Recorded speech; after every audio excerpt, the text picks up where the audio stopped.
Welcome to an episode of Founder in the Chair. Today I have two guests with me today, and they are going to share their remarkable story showcasing the power of teamwork and passion. We will be meeting Kully and Joaty, a dynamic husband and wife duo. They're not just partners in life, but they're partners in business as well. So we'll see how that goes. Together, they're managing their thriving medical aesthetics clinic, where they focus on helping clients look and feel their absolute best. With 3 beautiful children at home, this couple has mastered the art of balancing family life and entrepreneurship. Their clinic is a testament to their shared vision and commitment to providing excellent care and the latest in aesthetic treatments. With personalised services that cater to individual needs, they're making waves in the industry while nurturing a warm and welcoming atmosphere. So join us as we dive into their journey, uncover what inspired them to start this venture, and gain insights into their unique approach to blending family and business. So get ready to be inspired by their dedication, passion, and the strong bond that fuels their success. So welcome, Kully and Joaty. Thank you. Thank you. How are you both today? Yeah, very good. Did you have to close the business today Yes. to be here? Yeah. So thank you for doing that. Our pleasure. Thank you for having us. So, children and a thriving business. I'm going to start with you, Kully. Tell us a little bit about you, why you started to go into the aesthetics industry and what your background is. So my background is as a medical doctor. So been doing that for about 17 years. Okay. Had a background in surgery. Was doing a bit of head and neck surgery when I started out. Okay. And then I moved into general practice when we had the family. Okay. And then we were kind of, after my general practice training, I went to Australia, did a bit of extra work in skin medicine. So I was working with skin cancer specialists and doing a lot of surgery and other bits and pieces out there. Came back to the UK, went back into general practice. The NHS sometimes doesn't lend itself to seeing the patient all the way through their journey. You know, you see a bit of them and you pass them along, and you know, that tends to happen a lot in NHS medicine now. But the aesthetic side came really off the whim of what Joaty was doing. So she was doing her beauty work, and we always wanted to do something together. So it kind of all added up, really. I was at a place in my career where I wanted to change and wanted to blend in a lot of what I was doing. Yeah. She was doing her beauty work. Aesthetics was a new dynamic, part of medicine that was developing, lots of innovation, lots of new things coming on board. I'm really interested in self-care, and I think self-care is really important for self-confidence. Yes. So it all just really, all the pieces just came together, really. And then we kind of spoke at length about it, and Joaty had been pushing me saying, you should do aesthetic medicine, you should do medicine. I was like, no, I'm not sure. And then one day I said, okay, yeah, you're right, let's give it a go. Of course she's right. she's the woman. Yes, unfortunately you're right. A bit outnumbered now. So yeah, and that's where it started. And it was How many years ago? I'd like to say end of 2019 we had the conversations, and about 2020 is when we really started to take it more seriously. Okay. Yeah, it was pre-COVID that you started your journey. And then obviously during COVID, didn't happen. Yeah. We had to pick it back up after COVID. So Joaty, you're a beauty therapist. Yes. Have you always done that? No. Oh, so what did you do before that? I used to be a primary school teacher. No way. Yeah. Okay. So I've always had my foot in the door with beauty because I've always liked it. I've got 2 older sisters. So always watching them as I was growing up as well. So, and then I've used to do lots of hair and makeup, but always kept it. Time was teaching, and then summer was doing the hair and makeup, and then slowly started to do a little more courses. Slowly grew more passionate about it, and then with the children, it just became the natural journey to progress to do that. So you left teaching? Yeah. So how many years have you been doing beauty? Started before I went to about 2008. Okay. Yeah, so started about 2008. That's when I kind of started to grow, and then in Australia I did more there while Kully was off at GP work. But yeah, and then from that came back, did more things. Okay. Spent a bit of time with you at your place. So learning and obviously evolving as a business as things are changing in the industry. Yeah. We've been doing the same thing. Do you find the beauty industry is so fast paced? Yes. Yeah. You learn one thing, or you learn something, then the next day there's something new out. Yeah. Yeah. How do you cope with that? Do you sometimes look at it and think, actually, I'll leave it. I'll just carry on with what I'm doing. Or do you think, oh, no, I'm going to get left behind, so I better go and have a look and learn? I'd have a probably mixed approach. So there are some things where I see and I think, not really for me, doesn't really fit the business model, doesn't fit what we believe in, our ethos, and then obviously doesn't fit my patient clients. So yeah, definitely something. And then or I'll have it in the background, find out all the information, do my research and leave it there. And then when the time's right, come back to it and then we have that discussion. Yeah, because I just feel like there's something new every day, and then you get scared you're going to get left behind, and then that's going to become the trend, and then you miss out. Yep. Or like, how do you actually just use the word trend? How do you feel about TikTok trends? Not happy about them at all. It's so sad because I think so many young children, boys and girls, are influenced by these TikTok trends. We have calls from parents as well saying our daughter's tried this and her face is flared up. So, and where did they see it? On TikTok, or they've walked into a beauty shop, they've picked up some products. I was in Westfields during the half term actually with our girls. I went shopping with the three of them. Walked past Sephora. Lovely. It's great for the right age range, I think. And there were mums outside taking photos with their children, with their young girls, with bags of shopping of Sephora. And I was just like, please go, move on, girls. You don't need to be here. But they get it. The girls get it. They know that it's a lot of filters and not everything's for everyone. So they do listen. My girls do. And it's something that we both feel passionate about, that I think we would love to educate more parents and teenagers as they get older, coming into the age of wanting to use things, make sure they're using the right things for their skin and not ruining their barrier. It's really sad actually, because they're just trying to keep up, and somebody else is doing it at school and then they feel left out, and my mum's not letting me do that, and then they're upset with the parent. And I do feel sorry for kids these days. It is hard. It's really, really hard. Tough, isn't it? I mean, we actually had in our clinic somebody come in and said, well, I got filler in, I'm not going to say the area, for £50. Why are you so expensive? And I was like, we definitely don't do it for £50. And literally, our nurse was like, Vina, do not book them in. And I was like, I'm not, don't worry, because firstly, you're not going to do it for £50. No. So Kully, you must see this a lot. Yeah. I see it from a medical side, which is where the more serious end of the spectrum is kind of psychological issues, body dysmorphia, issues with teenagers, so trying to keep up. But in that journey, they're psychologically quite influenced. And up until recently, there was no regulation on this industry. It was relatively unregulated. So people under the age of 18 could be having all sorts of lip fillers and all the rest of it done. Which, I'm very mindful of. I think there's a striking a balance between self-improvement, self-care, and then really going down the line of being safe. That's a big thing for us is safety, both not only in terms of maintaining a patient's psychological health, we took a holistic approach to it, but also the practical procedures. We saw a lot of people who were doing stuff unsafe. We've had complications come into our clinic. So we really wanted to make sure that we deliver safe practice, but also look at the patient as a whole, not just doing the procedure. We want to make sure they're psychologically looked after. And because I know the other end of the spectrum, which is when people have these psychological conditions like body dysmorphia, they really struggle with their lives and struggle with their self-confidence. So I fortunately see the effects of social media and how they can really sort of damage children's well-being. So if someone comes into you and obviously they've had something done elsewhere and you've got to now fix it. Yeah. What do you feel about a beauty therapist doing the sort of treatments that you're qualified to do? I know that's probably a hot topic and a subject that, there'll be somebody listening. And there are great beauty therapists who can do great work as well. I appreciate that, but it's not regulated. Yeah. I try not to get drawn into that kind of controversy if I can. I think that you're right. There are some really good beauty therapists. But the unregulation frightens me. And I think it should rightly frighten the public because all my work is regulated.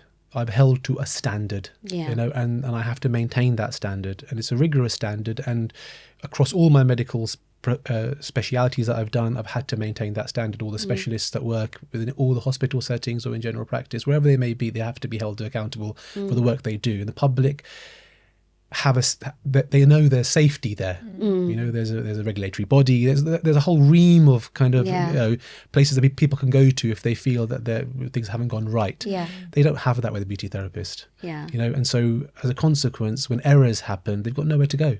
And so in my view, based on that, and how fast paced it's evolving, you know, and the products that we're using, how aggressive we're starting to become with aesthetics, I think the future will be that this will be a medical speciality of its own right, like you would general practice or whatever it might be, that it would be your own medical speciality. Yeah. And at that stage, because the rates of complications are rising, it will, I think, eventually get regulated. That's my opinion. And then it will be in the hands of more medical professionals, which I think will boost the confidence of the public in these procedures. Yeah.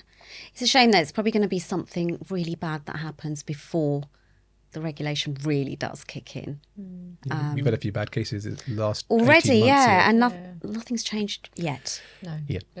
There's talk of it, so let's see. Watch this space. Oh, God. So I know Joaty gave you the idea of starting together. And you started at home, Joaty? Yes, yeah. So did you start at home with Joaty and then you found your shop and started?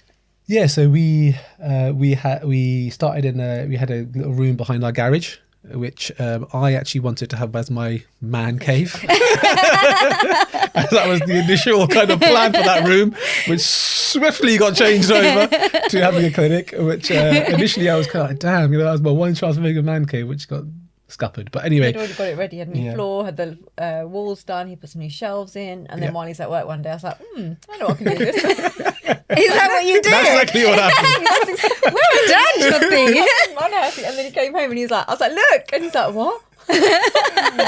And that's where it kind of all started, didn't it? Yeah. And we kind of... so a lot of my clients were saying, you know, do you do filler? Do you do anti-wrinkle treatment? And I was like, no, not from, but then that's when I was like, right now, Kully can offer that service. So yeah. So there you go, you can work in your man cave. Yeah, work in my man cave. Yeah. So we started kind of there, and then we hired a place. Hired a place in Gerrards Cross High Street. Okay. And then from there, now we've got our own space in the High Street. So slowly evolved. Evolved to our own clinic now, which, you know, when I say so myself, is a really nice place. Yeah. You know? It is. I mean, I think I like going there to work. That's nice. Really That's nice to hear. It's bright. You know, it's it's really nice. I think it's evolved into a really nice practice. It's clean. It's clean. Yeah. Exactly the way it should be. Like, it horrifies me when I see some treatments that people say they'll do mobile. Yes, I've seen that too. And they're not considering bloodborne pathogens or anything like that. And I just think to myself, you're going into someone's house, you're probably going to do it in a room where there's carpet for a start. So Kully, being a medical person, explain why that's so dangerous. I mean, it's just infection control. You've got no infection control there. Okay, someone's coming in, you know, as I said, again, it's standards, you know. The Care Quality Commission, for example, regulates a lot of these industries. I think, again, this is still unregulated. Someone's doing it at someone's house, you get an infection. You know, some of these can be serious. We're talking about the head and neck area, which is a very vascular area. There's a lot of blood supply, etc. there. It's a very dangerous area in some parts. You get an infection in that area. It can cosmetically just, you know, harm your face. You can get scarring. You can get pigment issues. On top of that, beyond that, you can get sepsis, and it, you know, can cause serious damage to your physical health, including, unfortunately, death. You know, it's rare, but it's possible. So yeah, I just think it's shocking that people are able to do injectable treatments in someone's home. Yeah. I find that crazy, to be honest. I absolutely cringe when I see it on social media and somebody will say, microneedling at your house for £50. And I'm like, people bleed when they have microneedling up. Forget the injectables, you know. Yeah. And people just... And it's sad because the general public don't understand how much they're being put at risk. I did debate actually putting a video up of me saying about bloodborne pathogens and how it can do this. And I was like, oh my God, I'm going to get really hit out if I do. So I sort of stepped back and then I thought, no, but if people don't know, they don't know. And someone's got to educate them and maybe even educate the person who thinks it's okay to do that. Yeah. Mobile. Yeah, there is. And I think as a practitioner, as a therapist, we've got our own responsibility to our clients and patients as well. Yeah. So we need to be Jyoti, maybe we'll do a video together. Yeah. We get both at the same time. Yeah. What strategies do you use to maintain a healthy balance between your business responsibilities and your family life? 3 young girls. How do you do all of that? Like, if there's someone listening out there and is thinking, yeah, we'd like to start that, but I've got 3 children and just don't know how I'm going to balance it. What's the secret? Jyoti?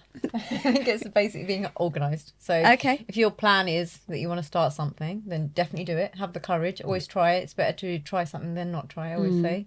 But definitely get organised. That's one of our biggest things in our family home. We have a planner in the kitchen. The girls know what they got to do for schedule, for their homework, for any little jobs. I might get them to do little chores as well. And I always say we're a team, and not just me and him. I mean, as in the 5 of us. And together, that's how we're going to succeed in anything we do, not just for our business, but as a family, or the girls have got exams or homework, whatever. So it's all organisation, and then also tapping in to the friends and family around us and saying, hey, can you have the girls this day, or can you pick them up from school on this day, or whatever it might be. Takes a village. Do you work full time? Yeah. In the business? Yeah. And you work in the business and I still have my NHS work going on the side, both running parallel together. And how do you manage all of that then, plus children and a wife? I agree with Jyoti. There's no way we could do it without being organised. So we have, she mentioned the planner, but we also have a Google Calendar. Yeah. Where both know exactly where we are at all times. We got the kids in. Yeah, sorry. We got the kids involved within. Yes. I think the world is changing really quickly. Okay, from when I was in the 80s, it's kids have to grow up quite fast. I think, and there's lots of opportunities, and hopefully by doing this, we're teaching them about those opportunities. That their parents are striving and they're working hard, but we're all in it together, and no one's a hero on there by themselves. We all got to work together, and they look after the house while we're doing bits and pieces, and they come to the clinic with us, and sometimes they're sitting in the back room and they're seeing us working, and I think we're trying to, rather than just tell them didactically what to do in their lives, they're seeing us and living it with us. And then, like Jyoti said, we're really super reliant on family and friends. These parents live around the corner, and give us lots of help. And my family, if they're a bit further away, but if they need food packages, they'll deliver stuff as well. So so I think it really is a family business, but not only just have a small intimate family, we're getting everyone involved into it, whether they like it or they don't. It's the support. It is the support, and the support is, without that we'd struggle hands up. So I always think that don't ever be scared to ask for help. I always say ask for help, because if you don't ask for it, the other person won't know you need it, right? Yeah, exactly. They're not mind readers. How do you stay updated with the latest trends and technologies in beauty and aesthetics to keep your services competitive? Who wants to go first? So I just throw things at you. Send them loads of links. I want this. Can we get this? When are we getting this? Literally, that's it. I get Facebook. I wake up some mornings. I get loads of Instagram messages. This is new. I'm like, we're not doing that. We are doing this. How do you decide we're not doing this and we're not doing that? Look, that's we kind of work. I think that's worked well for both of us, because Jyoti can be very sort of wants to move forward with the trends, sees things and be like, this is really good. We should incorporate this. We should incorporate that. We had a conversation this morning about something that Jyoti mentioned we should incorporate. Whereas because I'm doing both things at the same time, I haven't got perhaps the time and the energy to do that. That's not my skill set, to be honest. That's really Jyoti's skill set. Instead of finding these things and knowing about them, and then I'll put the medical hat on and be like, there's research on this, or this works really well. So relatively recently got a laser device, which is a big step up for us. And Jyoti came to me and said, this laser, she'd come with a couple of lasers, and some of them I'd said, no, we're not going to do that. I don't think this is good and that's good. But then she bought me this one, and I did some research on it, and I was like, that's fine medically. This has got a lot of evidence behind it. It's not really safe. It's really effective. So that's how that I think a bit of it works really well, because if I couldn't do what Jyoti does, and I have to sometimes rein her in a little bit and be like, no, we can't do this, because it's not. There's no evidence behind it. You're very heavy on one in your white papers, they call it medical papers. So so once he's read them, then we know if there's if we're going to get it or not. And that makes you feel better then, Yeah, probably, because it's great. You open social media and it's like, oh my God, we're not doing this. Oh, we need to do this. We need to do that. And then also, I think, having that medical hat on, Kully can say, look, that won't work, or it will work. And for example, with the laser, we've got the photonia laser. It's taken us about 3 years to pick a laser, because there's been lots of research we looked at, and it fits in with our ethos of our clinic. It's a medical device. It treats all different skin types. It's more skin based. That's good. So that was one of our biggest investments at the moment. Yeah, We're really people super don't realise excited. how expensive these things are. Yes. The machines, Yes. God. Yeah. What has been the most surprising source of inspiration for both your business and family life, and how do you support each other's personal and professional growth within the chaos of parenting? So inspiration, I think both of us have that from a young age, because both of our families have, his parents, my parents, they both had family businesses. Okay. So we've seen them go through it. We've been there on the journey with them, and that's something we discussed quite before even setting up the clinic. How, that was a massive inspiration for us. Well, for me especially. And then going from that about skill set and making sure that we're both progressing, we're very encouraging of each other. Like, if you want to do it, go for it. Yeah. Go and do this course, go and do that, go and learn this. Yeah. And we make time for each. Like, if Kully needs to go away and do something for a couple of days, the time's there, and vice versa. Yeah. Yeah, definitely. Yeah, the same really. I remember going to cash and carries and with my dad, and when they used to go to in a post office, they used to go to conferences, and I'd be looking after the shop, and coming home from the school looking after the shop. It kind of bonded us, because we were all working towards a similar goal. And I think, and when I married Joaty, we'd got rid of our businesses by then, but when I married Joaty, I saw their family, to come back, and they'd be talking about the business, and everyone would be involved. It was a family, a functional family. Yeah. It wasn't like the kids were sitting upstairs watching TV and the parents sitting downstairs and whatever they were doing. It was kind of everyone was involved and mucking in and doing stuff. And so that hard work ethos is kind of, we've seen that, and I think we both wanted that we both wanted, when we first started this, we both wanted to do business. Okay. And I think we both wanted to do it together, because it would tick all the boxes that we wanted. Business, wanted to be together, wanted to strive together towards something, use each other's skill sets, annoy each other. Yeah, that must be one of the things everyone's listening. Oh, it's not all roses. Yeah. Yeah, no, it is. Yeah. It isn't all annoy roses. each other. Yeah. We make faces at each other, but we carry on.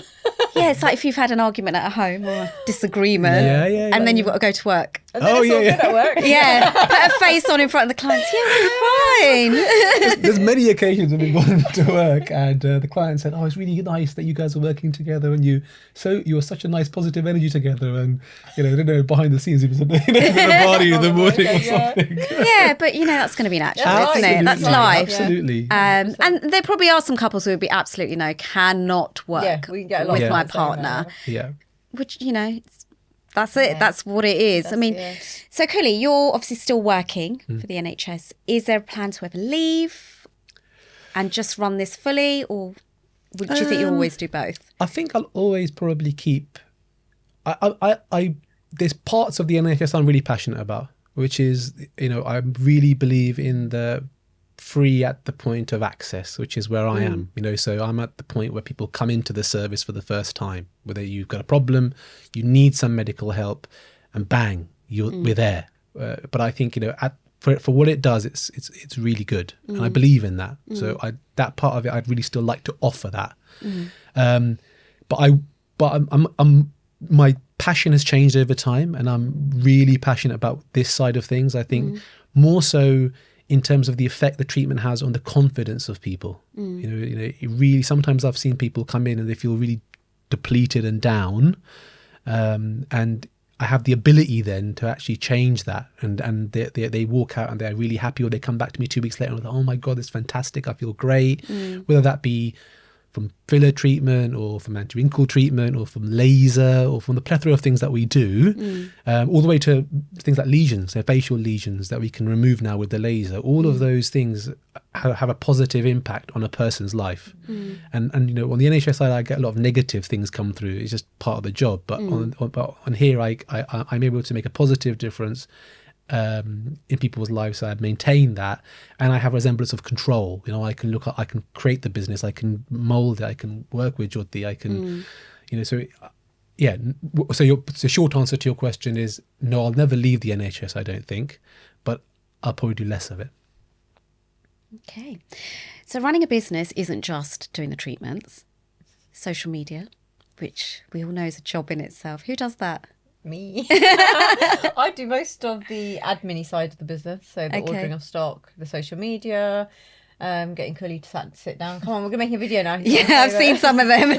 And you're behind the camera asking a question, and he's just like, yes, no. So yeah, that's also, a lot of it's my side because I'm there full time. It just makes more sense that flows quite nicely for us both. And then Kully comes in, does his patient care and treatments. But yeah, social media, I love it though. Yeah. Sometimes you do get a bit stuck on ideas. But yeah. Would you say social media is a really important part of your business? Does it bring in clients? Some, I'd say, but not. I wouldn't say if I don't have social media, I wouldn't be worried. Okay. Most of our clients are through referrals, through friends, family that have come and they've referred on. I wouldn't say. I think there's so much out there that people can easily get lost. They might start on my video, but by the time they finish, they'll be on a different page. So that information, and are they keeping it when they're looking? But they might see it again and again. But majority of our clients are referrals. Yeah, that's good because some businesses do run a lot on social media. And when you say social media, which platform? Instagram. Is that your main one, the only one? No, so we have got a Facebook page. So everything that gets posted on Instagram copies onto Facebook. Yeah. We do have TikTok, and then I forget about it. I'm like, I haven't posted for a while. Quick. Post about 100 videos and then done. Yeah. So yeah, I have got a habit of forgetting about TikTok. I mean, someone once said to me, "Yeah, you need to post on TikTok 3 times a day." I was like, "What?" I was like, "No, No. I really don't have time for that." That's it. And then the content's apparently got to be a little bit different for TikTok, TikTok, and then you're trying to make it more funny or whatever. Yeah, it's hard work. Yeah, it really is hard work. Yeah. It's like a full-time job. So you're really good. I've seen you modelling for Joaty. It's not. I'm getting there. I'm getting there. I wouldn't go as far as saying I love it at the moment. But being in front of the camera is a bit nerve-wracking, like it is today.